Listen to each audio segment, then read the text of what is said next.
Or you wonder if you'd actually use this in a shop, being how it's so small. Well, I use this thing quite a bit. Mine is so old it's even a different color, but these little Harbor Freight half-ton arbor presses are so useful for making gaskets. Let me show you how I'm going to do that.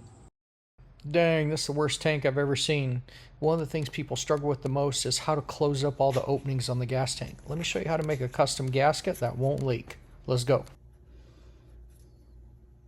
Alright, we're going to get a suitable thickness piece of rubber, and we're going to use a roll pin to punch the holes.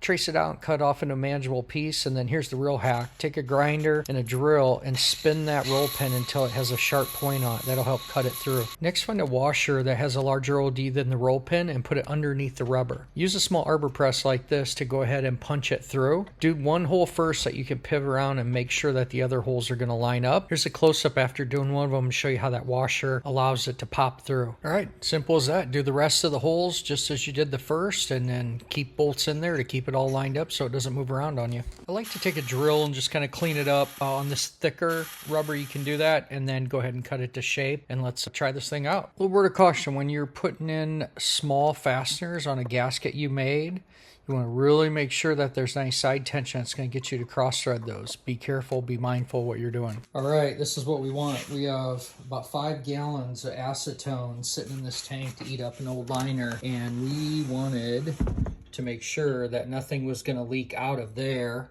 Just got some cork style plugs in there, and then a same one in the backside here. The tape is definitely to prevent splashes or anything like that. We're having a lot of good luck with this, but I still have a lot of the old liner that is sticking up in here from when you saw that first video. It is the worst one I have ever seen. All right, my friends, there you have it. If you didn't think you'd use one of these in a shop, I would definitely beg to argue that they are super, super handy. You can get these roll pin kits at Harbor Freight as well.